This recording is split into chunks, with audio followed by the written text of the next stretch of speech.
Hey, everybody. It is 9 o'clock. It is Healing Tuesday. I'm excited. I promise. We have a, I better turn this off. I have a pretty awesome CD I don't want to stop listening to. It's brought me some peace today, y'all. Thanks, Lauren. When you see this, thank you for recommending that. I want to come on here. It's Healing Tuesday. And tonight we're going to talk about a topic that's, it's kind of heavy. And I know it's heavy. And let me introduce myself. I always forget. I just jump on here like y'all know who I am. Most do. Hold on, I got to sneeze. Hey, Darren. Darren, we had another awesome fatherhood coaching session last night. And we learned how not to engage with trauma. How about that? Y'all call it baby mama drama, baby daddy drama. We called it trauma last night. But anyway, I'm Dr. Tori J. I'm the founder and CEO of the Fatherless Generation Foundation. And tonight we are going to delve into why must we heal our father wound, our fatherless journey, our father trauma, right? We're talking about trauma. And some of the stuff that I pointed out last night on that call, I probably should point it out here on our conversation as well, because one thing that's true that you guys need to recognize, I don't care if you're male, I don't care if you're female, I don't care if you're black or white, I don't care if you grew up in the South or the Midwest, I don't care. When you have a father wound, trust me when I say, it's really easy to decipher what's going on with you. It comes down to one or 2 points, and it makes it very easy. When I'm talking to whether it's my men in our fatherhood coaching session or my women or my co-ed coaching session, I can tell you that they will paint a picture and paint a scenario. And before you know it, I'm answering their question like, man, I never thought about that. But it then gives another person the opportunity to recognize the same pattern in their situation. These things aren't complicated. We make them complicated, but they are not complicated at all. It doesn't take a genius to figure it out. You're looking for the pattern. The patterns are obvious, and patterns are what they are. And when you start to see patterns in someone, you just have to say, you know what, that's a pattern. And I'm going to hit the eject button, or you're going to try to figure out how to deal with it. I had a friend earlier today on his post. I'm going to read this post because I actually screenshotted or downloaded or something, and I got it. Ignoring red flags because you want to see the good in people will cost you later. That's a good one. Ignoring the red flags because you want to see the good in people will cost you later. That's in any relationship. That's in any relationship.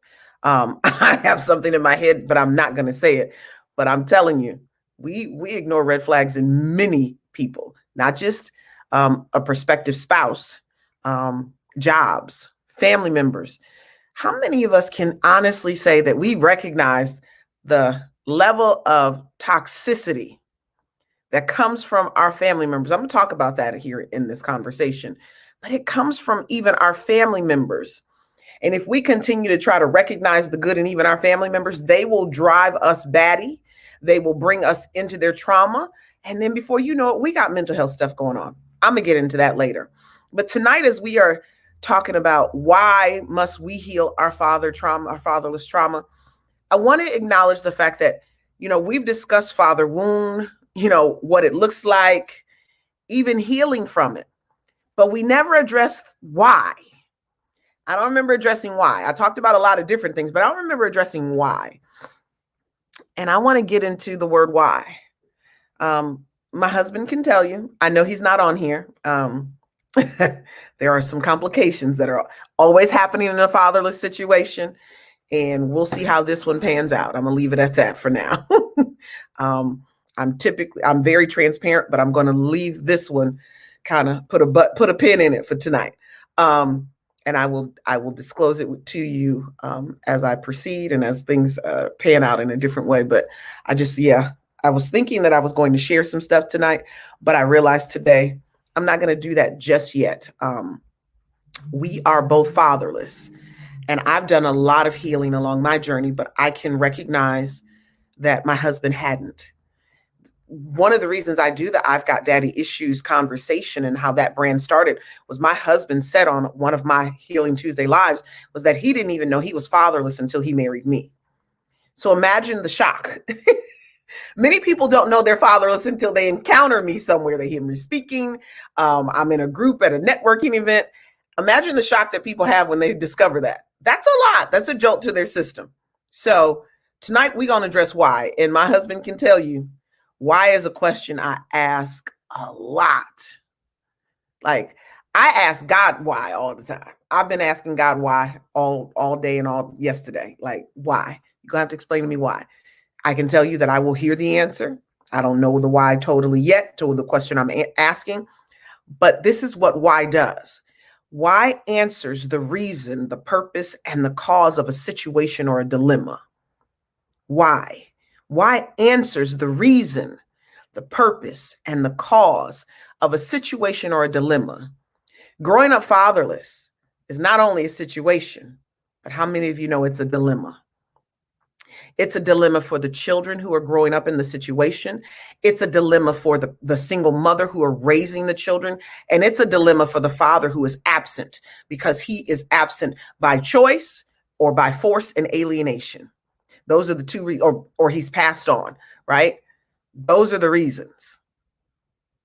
He could even be in the home and not realize that he's absent. So I'm going to give you 4 because I have 4 definitions of fatherlessness. I had to kind of backtrack. But he could be in the home and not even know that he's fatherless. Your children are growing up fatherless simply because he's not emotionally there. He's emotionally absent. He doesn't know. You know why? Because of some of the stuff we're going to get into tonight. That's that mental health piece, y'all. That's that day-to-day piece. As we deal with the word why, we have to recognize that why even points to a solution. And many of you, whether you are the single mother, the absent, forced out, alienated father, whether the fatherless child growing up in the home, or you're dealing with all this. How many of you are looking for solutions? Put a 1 in the box if you're looking for solutions. And how many of you like solution? Put a 1 in the box if you're looking for the solution and you need the answer. Put a 2 in the box as child if you don't even care. And how many of you know I like to engage on my stuff? I'm gonna give this. I'm gonna put this in here because I need you to understand that I need you to share. This conversation is going to go deep, but this conversation is going to be healing for many, many people. Yeah, God gave this to me Sunday on Easter Sunday, and if you notice, the post was posted that day. Darren said 1 and 2. Darren said, "I like solutions, but it is what it is." Basically, I'm gonna need you to pick one, Darren.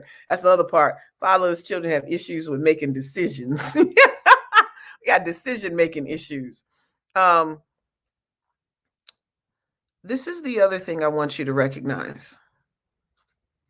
In order to get the solution, you've got to ask why.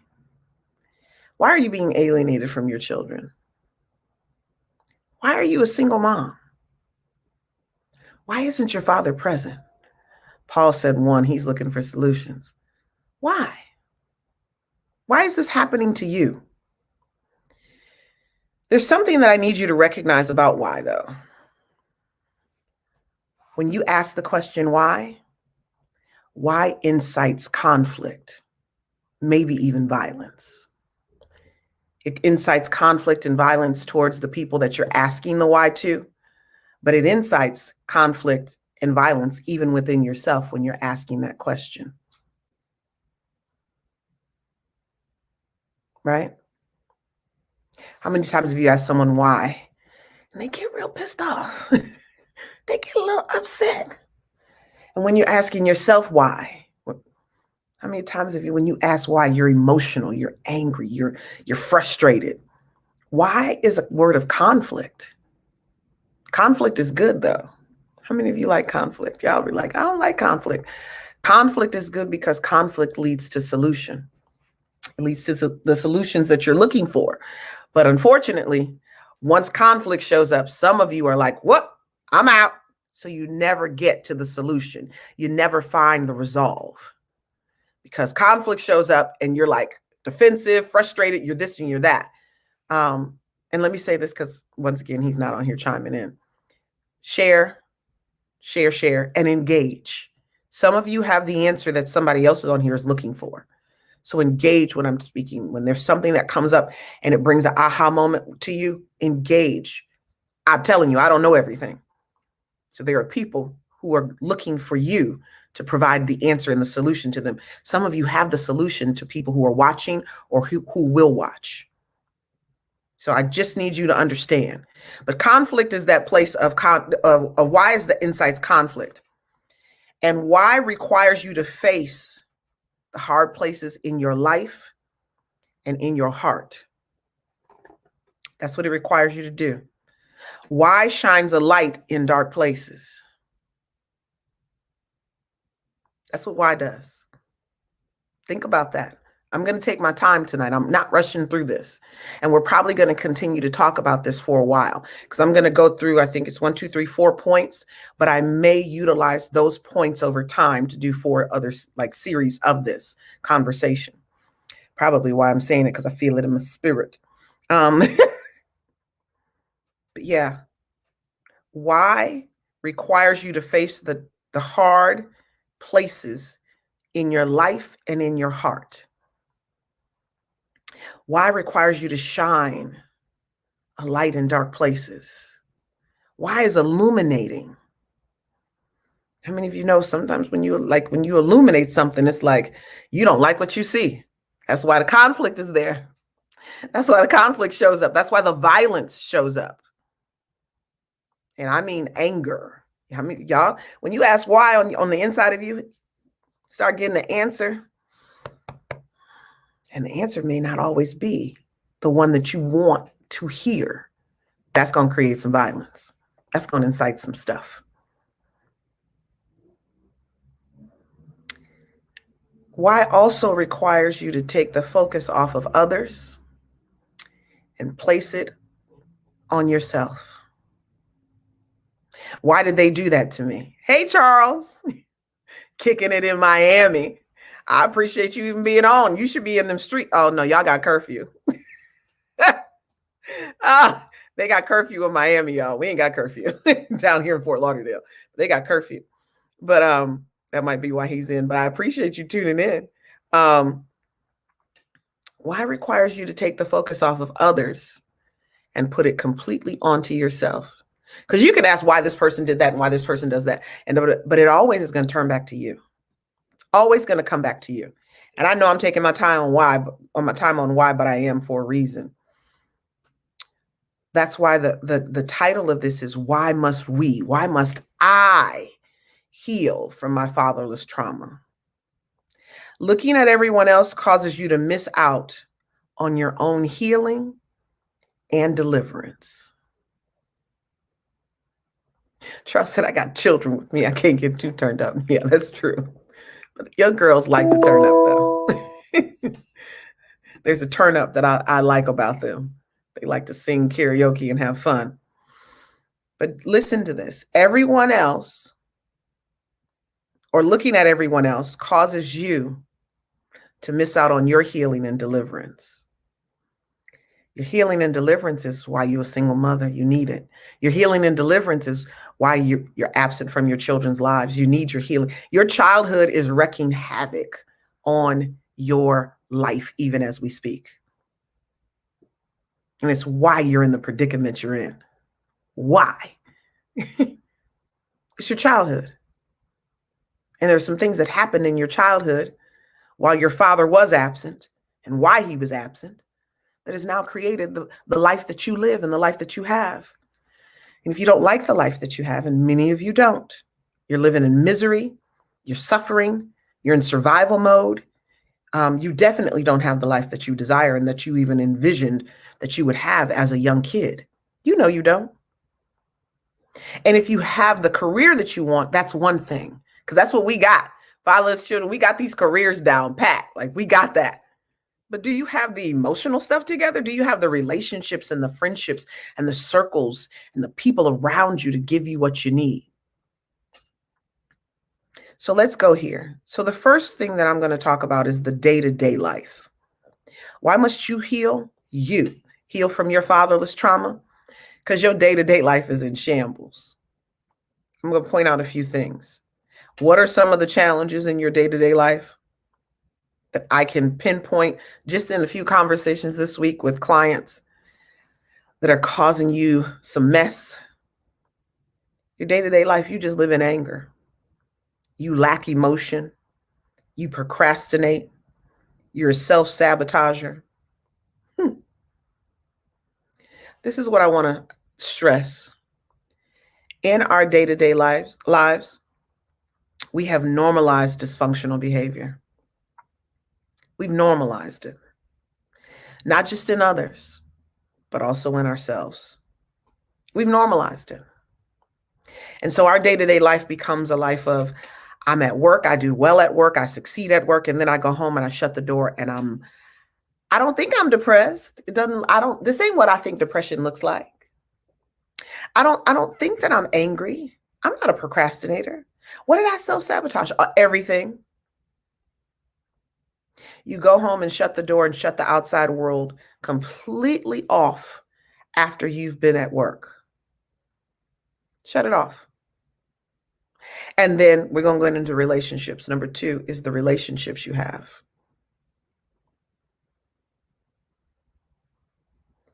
The relationships you have are a group of people who look just like you. And so when you get with these people, when you don't shut the outside world off, you're with a group of people who are just like you, who validate your dysfunction, who have the same trauma that you have, who have not done any of the work just like you. My mother used to say all the time, birds of a feather flock together. I know some of y'all said it at the same time I said it, because y'all mama said it too.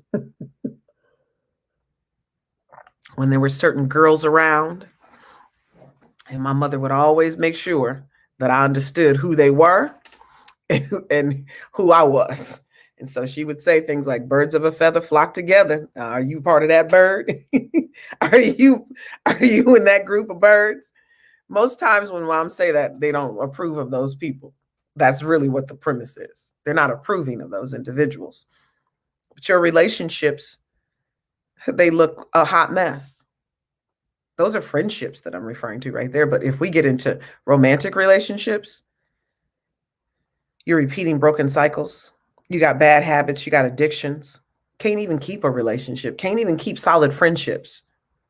Because that's the other piece. You got a group of friends that are just like you, or you can't even keep solid friendships. It's really tough for you to have close, intimate friends. You might have them people you go out and drink with. That's an addiction. That's a whole thing. Like, and I'm not talking about just casually. I'm talking about, y'all know what I'm talking about. Y'all got those group of friends that you are like, we drinking partners. And when we drink, we go in. And we probably do that every weekend, every other weekend. We got a whole little cycle, a whole little system. Still addiction. Still addiction. Some people say, oh, I just socially drink. As I told my guys last night, pay attention to the cycles in your life. Pay attention to the cycles that the relationships in your life are actually like. What's the cycle it's on? Because I can tell you the cycles in my marriage. I can tell you the cycles in my business. When we're looking at business, we know when we're making the most money. That's great analytics, like paying attention to when you're making the money, who you're making the money from, when's the best time to make money, and when you're in a drought. That's how we do it in business. You have to do that in your personal life too. What are the cycles your friendships are on? What happens? We have that saying where it's like, some people come for a reason, a season, or a lifetime. Well, some of these people also come because of trauma. Who are you attracting during traumatic moments? And are you on a cycle with your own traumatic moments, on your own trauma, and you're drawing other people who have trauma? Are you in these relationships with individuals because you feel like you can help them through their trauma and you don't have to focus on your own? But then you look up and it's a whole wreck. I'm going to use that. That's what I'm going to say. It's a whole mess. And you're trying to, like, I need to distance myself from this person. I don't even know how I got here. If you look back, you'll think about, oh, I was having trauma. I was having a trauma moment and I attracted this person into my life. What do? That's why you must heal from your father trauma. This is why. Your father trauma is drawing other people who have the same type of trauma into your life. You may not know it because, just like my husband, they may not know it. They may not know they're fatherless. Oh, I know who my daddy is. You know how many people have said that to me? Insinuating as if because you know who he is, that means you're not fatherless. Fatherless means engaged, like you don't have any engagement. He's not involved. Knowing who he is does not mean active involvement. And you're drawing people into your life. Part of one of the conversations I've had in multiple groups this week is, or last week, I will say, because it's only Tuesday, is this idea of what's your background? What's your family background? What's your family? Like, did you come from a 2-parent home? Did they come from a 2-parent home? Too many people who come from 2-parent homes are dating people who didn't. And then wondering, well, what is this? What have I gotten myself into? You got yourself into a situation where these people have no idea of what it's like to be in relationship. Let's define relationship. Can we define relationship? Because I think our trauma only allows us to define relationship as something romantic. Relationship to me is intimate. It allows people into your dark places, into your spaces. They know the ins and outs of who you are. You're honest about who you are to those people. They are not yes individuals in your life. They are people who are able to call you out on your stuff when they see you going in a different direction.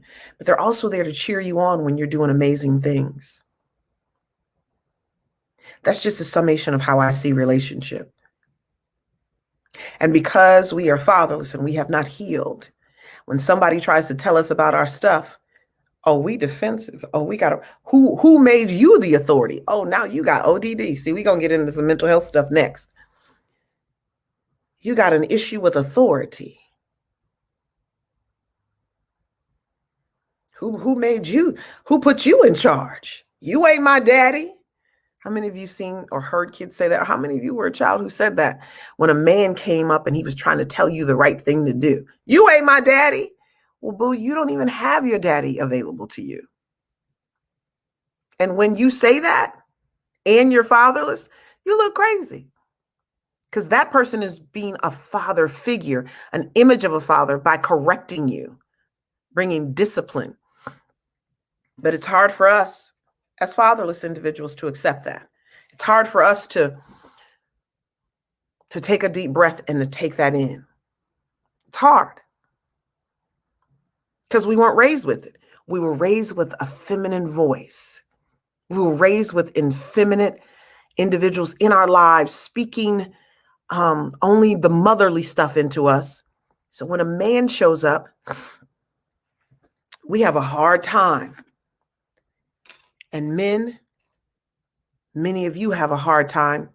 Now that you are men and fathers, you have a hard time accessing that space and place within yourself to speak to even your children. You don't speak conflict to your children. You don't shine a light into your children so that they can see the dark places in themselves. Because you're the effeminate one. You're processing like your mother taught you to process.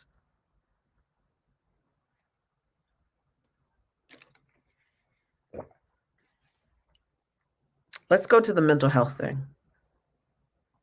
because I think it's important. Mental health is truly, there's a litany of issues that we have when we grow up fatherless. So why must you heal your father wound and your father trauma? So that you can heal your mental health issues. You can overcome the obstacles of mental health in your life. And you can tell me all day that you don't have it. I'm fine. I'm this, I'm that. I recognize that I grew up in a home with a bipolar mom. And at the time, we didn't know that's what that was. And I was going to look up the statistics, but I don't even want to distract myself from that. But I know there's a large number, and I can't remember the number, but there's a large number of fatherless individuals who, let me say it this way, when you grow up in a single parent home, so many of us are growing up in a home with someone who has a mental health issue. Part of the issue is they've never been diagnosed because it's normal. It's normal. It's so normal. Depression is normal in our homes. PTSD is normal in our homes. Emotionally distant it's normal in our homes. Having an issue with authority is normal in our homes. Independence, like women are, I'm super independent. That's normal in our homes. No boundaries. Whew. Child, a lack of boundaries in our homes have definitely done a doozy on our mental health.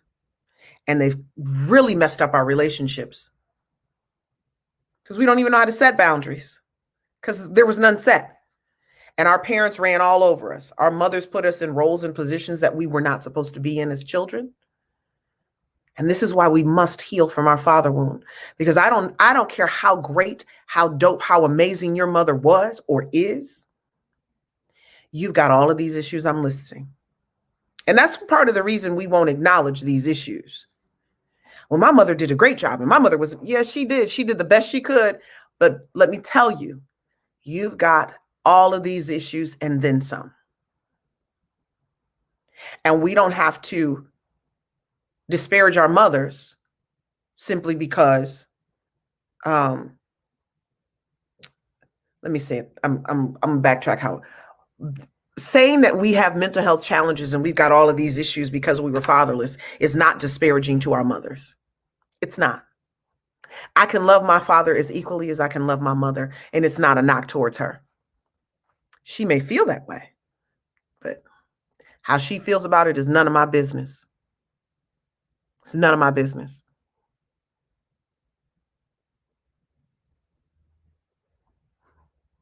Charles, somebody trying to reach you on here. I don't know what that means. They've been sent to you. You've been sent to them by the gods. Okay. That's something else. I have no idea. I get some really strange inboxes if you guys, if you only saw, but I'm not even going to go there right now. As long as they stay where they're at, I'm okay. Oops, my earring fell off. Huh. I'm going to say this, and I'm going to say this slowly because I think it's important to recognize.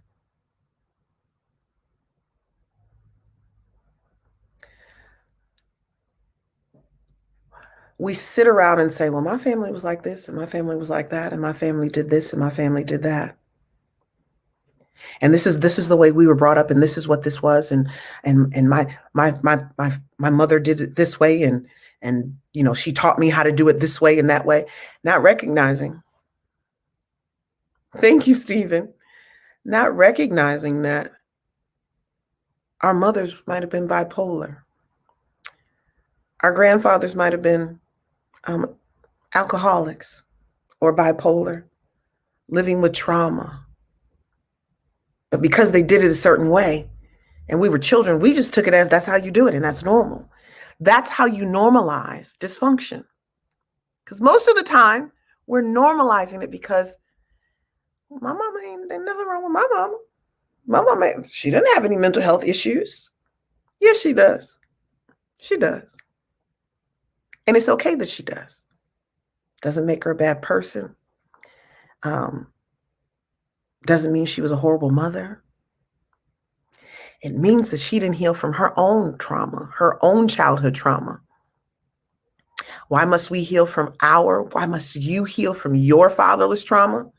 So that you don't carry mental health into your own space and into the next generation. Simple as that. You don't normalize. You don't normalize depression. You don't normalize being bipolar. You don't normalize it. And a lot of times we do. When I was thinking about this, it's that whole premise of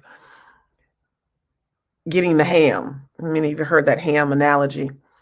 And then get the ham, and every Christmas or Thanksgiving or whatever, they cut the butt off the ham. And people are like, why you cut that off? And people are like, well, grandma cut it off. And you ask grandma, and she said, well, my great grandmama cut it off. And so then they realize, well, at the end of the day, the reason she cut it off is because her pot was too small. Some of you need to recognize that your parents had mental health challenges. And because they were confined in a certain time frame, in a certain dispensation in time in our world, the help they needed, they couldn't get. They couldn't have access to a therapist. They went to Jesus, child. They went to whatever they went to. Look, people with mental health challenges drink, they smoke, they do drugs, they do all of these things. Why do you think that fatherless children are more likely to have addiction issues and drug abuse problems? Because it's a mental health thing. And it's funny to me that when I post statistics on our page concerning fatherlessness, so many single moms run to the page. My children don't have any of those. Those who made up those, who came up with that? Like, as if, because when I tell y'all, they have a real issue with the statistics. Single moms, statistics can be made up by anybody. Are you guys serious right now? Like, this is, when I tell you, it's a very real thing. I got off TikTok this week. TikTok, they crazy over there. I ain't got time for it. I ain't got time to be getting chimed and dinged and all of that over me saying stuff like this. And women just coming for me all day long. All day long. I have no time for it. So I shut it down. So those of you who've been on TikTok with me, just know I shut that thing down. I ain't got time for that. My phone was just going off all day long. And sometimes I would answer and they would just debate as if the statistic is wrong. Prove it. I was like, I have no time for this. Like, I can be on here on the weekend, but I can't be on here every day, all day. Women have real issues with the fatherless statistics. I believe it's because they want to prove that they did it by themselves. They did it on their own. Child, they children made it. Let's not even talk about their children. They made it. They made it just fine. They fine. They're good. Knowing you're not good. Knowing that fine is just the mediocre, horrible. Like, I don't want to live. Look, I don't want to be fine on any situation. If I'm fine, you need to know there's a problem. When you ask your woman, how you doing today? And she like, fine. You know you in trouble. Who wants to be fine? My children are fine. Amanda said, I agree with your findings and back you 100%. Thank you, Amanda. That's my girl over there. Like, really, we're going to have to, once again, when we're asking why is adding conflict. Why must I heal from my fatherless journey? Because I got to deal with the mental health in me, in my family, coming from my mother. And then making sure I overcome for the next generation. And if I didn't get it before I had the next generation, I need to go look at them to see, are they okay even now? So that we can address the issues that they're having.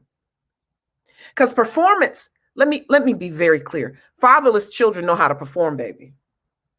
We know how to perform. We know how to look the part. We know how to do what we need to do in order to see. Our mothers taught us to brush up and make sure you look your best because your daddy ain't around, right? Because you don't want nobody to know that y'all living in trauma and chaos. I didn't grow up in chaos as I know others have. So I know there are levels to this, but I also recognize there was some chaos. I am a statistic. I have had, and you guys go back to last year around this time, I talk about being molested. Sexual assault, sexual abuse is a part of the statistic. I'm a statistic. As awesome and as dope as I am, yep, stuff happened to me in my fatherless home. Sure did. And for those of you who are perpetrating a fraud as if you came out unscathed, you are hurting yourself, nobody else. This is doing harm to yourself, and it will now do harm to the next generation. Because I know y'all having sex, right? Because we've already discussed that too. Fatherless individuals are highly sexual, rarely intimate. And so then what happens is you keep having children who you have not, like you ain't even dealt with yourself. And now you having a kid. You're having a kid. You haven't even figured out manhood. And now you're going to be a father. That's where many of you found yourselves. You haven't even figured out what being a woman is, but now you're going to be a mother. You're skipping a whole part of your developmental stage. And if you grew up in a fatherless home and you were the oldest, you became a parent and you missed out on a whole bunch of stuff. What do you think that does to someone's mental capacity, someone's ability to develop mentally the way that they're supposed to? No, it puts them in mental health, like chaos and trauma. Parentification is trauma. When the oldest becomes the other parent, that's trauma. I can acknowledge, and I did a podcast on this. A lot of the men, ladies, let me talk to the ladies real quick. Ladies, a lot of the men you're dating who grew up fatherless, the reason they have a hard time committing is because their mother made them the man of the house when they were about 14 or 15. And when they were 14 or 15, they became the man of the house. They also became her emotional crutch. It's called emotional incest, whether y'all know it or not. It really is. I know y'all like, oh my God. Yeah. When a mother is telling her children, her son and her daughter, all of her emotional problems, and mothers, you do it. You may not say, I don't do that. Check yourself. Just pay attention. Ask yourself, do you involve your children in any of that? But anyway, and so one of the reasons he can't commit to you and he's not interested in committing, because he was committed to that woman and may still be since he was 14, 15 years old. He tired of commitment. He tired of being somebody's man. He tired of being the man of the house and don't know what to do. He's tired. Darren said, facts. Amanda said, many issues here also. By God's grace, I didn't end up in a gang. Come on. Because we know that's a thing, Amanda. A whole thing. I can't acknowledge my mental health issues because then that's going to point to my mama. Really? Then you've made your mother bigger than God. She actually is your God. And then you can't access God's grace. How you accessing God's grace when God ain't even your God? Your mother is. Let's go into the spiritual thing. Since we already in God's grace. Can't even have a true spiritual relationship with God the Father. You can't. And many of us, child, we go to church. We under the church. We all up in the church. When the doors open, we at church. We're like, what you mean? I love God. I love the Lord. But it's a facade. Because you can't even fully connect to somebody here on earth, and you want to tell me you can fully connect and be intimate with God the Father, you're lying. You are lying. You can't have an intimate, engaging relationship with a person that you can touch and see. And you want me to believe that you can have a intimate relationship, keeping it real, telling you when you wrong with something you can't see? Come on. Darren said, well, well, well, well. And then Darren said, again, plowing your parents' field. Mm-hmm. Because Darren, they lived in a time where they didn't have time to do all that. Like, we got to acknowledge that they were fighting other things. They were dealing with other issues. But we're in the information age. We're in a time right now where healing is so accessible to you. It's a click on your phone. They got therapy.com. They got blacktherapist.com. They got 1-800 free suicide lines. You got all of this stuff available to you. There is no excuse. The only excuse is the one that you're making to ensure that you do not get the healing that you need.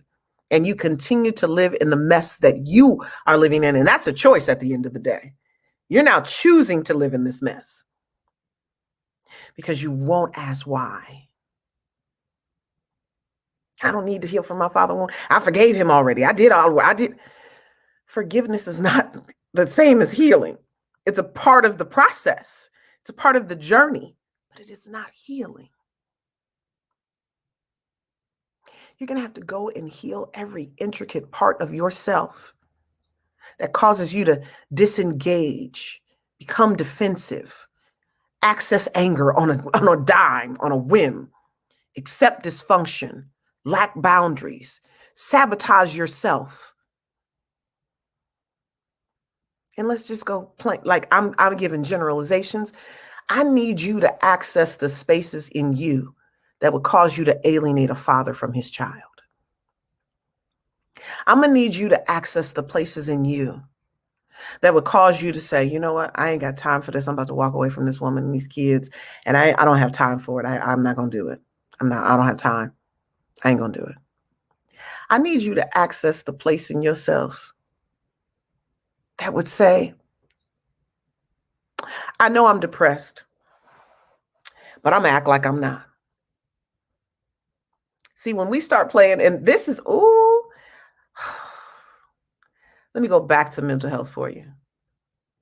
Mamas, daddies, but mamas really, because you got the children in the home.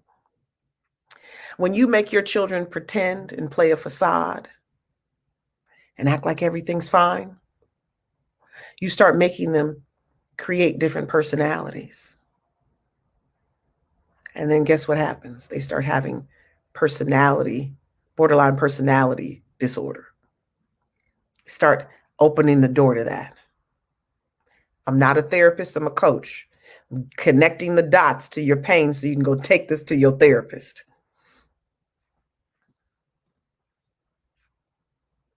We're accessing doors in this fatherless space that we're unaware of. But then when you ask why, you become aware. Why wasn't my father present? Was it my mother? Did he not want to be present? Was he really a deadbeat? Sometimes you can answer, yes, he was a deadbeat. Other times you're going to have to answer the question of, what did my mother do? Did she do something? Okay. That's the harder question. See, we can accept the deadbeat dad, Darren, faster than we can accept that mama lied. We can. Mama lying is devastating. One of our friends, my husband's friends from college, when he learned that his mother lied, he had a very hard time in his marriage because he was like, if my mother would lie, well, what keeps this woman from lying to me? Because our mothers are like the epitome of moral character and all things good, right? It's like they're everything. But when you find out your mama lied to you, it shakes up your life and your journey to a point you don't even know how to recover. You got to go recover with a therapist. Look at Darren. Come on. Darren said the divine attribute of truth. That's how we see our mothers. She's divine. She is. But when she has lied to you, you got to acknowledge it. It's playing with your mental health. Back to number 4, the spiritual relationship. God the Father is nowhere in your life. You think he is, but he's not where you think he is. Or I'll say this, he's present, but only allowed in certain spaces in your life. You've compartmentalized God. Oh, you can participate in this part of my life, but you got to sit over here. I can't have you in that part. Oh, I need you to help and give me grace over here, but I don't want you to talk to me about my finances. Like, we put God in boxes and tell him where we want him and where we don't want him. And I'm like, if you do that to me in your life, you know what I'm thinking? You don't want me. You don't like me. If I can't fully access you, what's the point?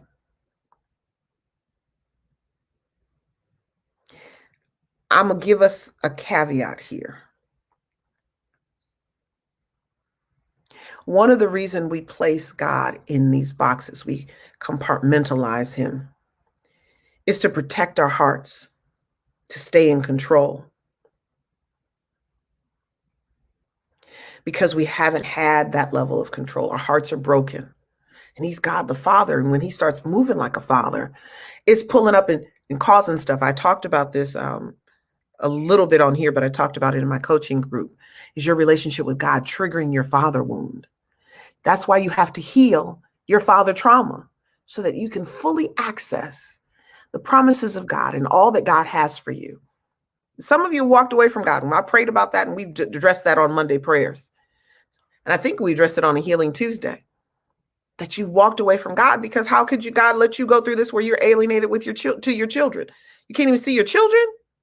I'm alienated. I'm sorry, not from your children. I'm alienated and I'm supposed to believe in God. Got to ask him why, so that he can give you the strategy, the solution to handle it, to get through the conflict and get to the solution so that you can be reunited with them. I'm going to say something that I have my last point here. Many of our parents lie to us because they didn't want us to know the truth about them. I've said it before, I'll say it again. There's a difference between our mother and the woman that she is. And there's a difference between our father and the man that he is. Our mothers wouldn't do that, but the woman she is would. Our father might not do that. He probably wouldn't do that. But that dude, he probably would. He probably would. Amanda says, Dr. Tori J., my father was an alcoholic and attempted suicide when I was 9 years old. He survived, but he was never the same. I just asked my mom last year if she kept us from him, which may have encouraged his decision. As a result of this childhood trauma, I'm a helicopter parent. I'm learning this as part of my healing journey. Wow, Amanda, see, that was for some people on here. I said it earlier. When you guys are typing and saying these things and sharing and engaging, there are some people on here who, when they hear it, and I'm leaving it up here for a reason, and they hear it from me reading it and they read it, they're going to get the understanding, the healing that they came for tonight.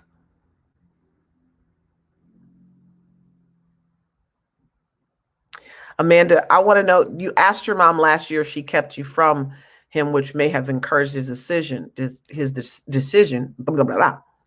Did she answer you? What did she tell you when you asked her why? See, that I asked my mom last year if, right? This is a why question. You see how that's a conflict? How that's going to cause violence, somebody to feel a certain type of way? When she asked that question, why is always going to incite conflict and violence? It always will. You have to be willing to get to a place where you see conflict as a blessing. Take a course in conflict resolution, so you know that conflict is a good thing. One of the other things I want to talk to you about is your spiritual relationship. When you're fatherless and you don't really have that relationship with God and you go to church, some of y'all use God's name to manipulate the relationships in your life. Yep. I'm going to give one. God told me you was my wife. You know how many times I heard that? I was like, well, he didn't tell me. Okay. That's deep. He didn't tell me that. Sorry. That's one. That's what men do. Sometimes women, they'll pull that. God told me I'm supposed to be your wife. They'll get out of rank, out of step. It's like, okay. Those are just the extremes of what we do in relationship, in our spiritual relationship. But we manipulate even in the spiritual realm. Y'all know that's called witchcraft. Keeping it real tonight. Manipulation, control, all tools of witchcraft. Jezebel did it. Go read it.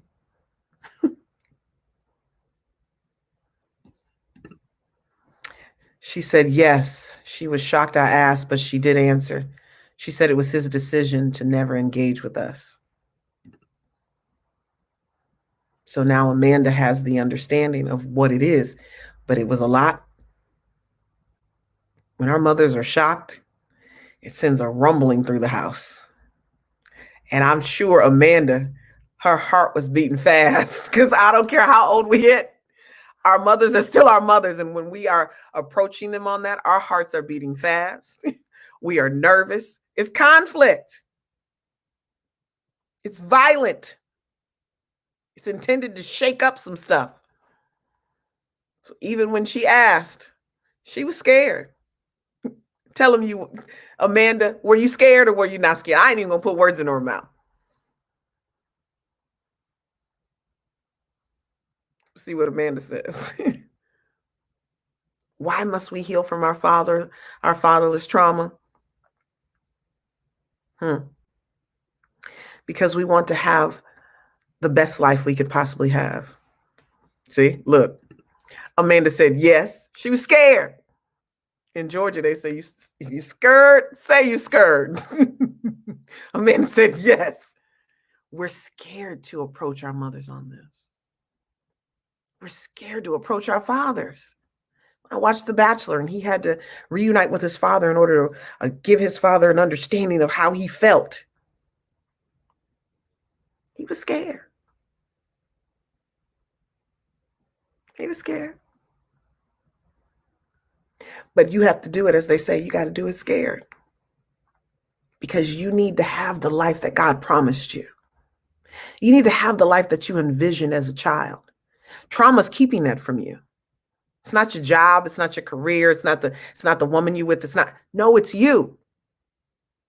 You can manifest whatever it is you want, but healing has to be a part of that journey so you can have that life that you desire. You want the relationship, you want the wife, you want the whatever. I had to tell my trainer today. He had a situation. I had to tell my trainer today, okay, you learn from this relationship what you're lacking. Had a breakup. He didn't like it. He's sad, whatever. Okay, get the healing that you need. Focus on you and what you need to fix. And then you draw and attract who you want. Well, the reason y'all got the trauma and the drama y'all got is because they attracted to the trauma. It's the trauma. See 1111 up there. It's everywhere. It's the trauma. Why do you heal from your father wound? Why must you do it? So you can heal your mental health. So you can overcome it for the next generation. Why must you heal your father wound and trauma? So you can have the spiritual relationship with God, the Father you're intended to have. That's why. It's just that simple. This isn't complicated. It's just hard. And we like to avoid the hard places. We like to avoid the hard spaces in our lives.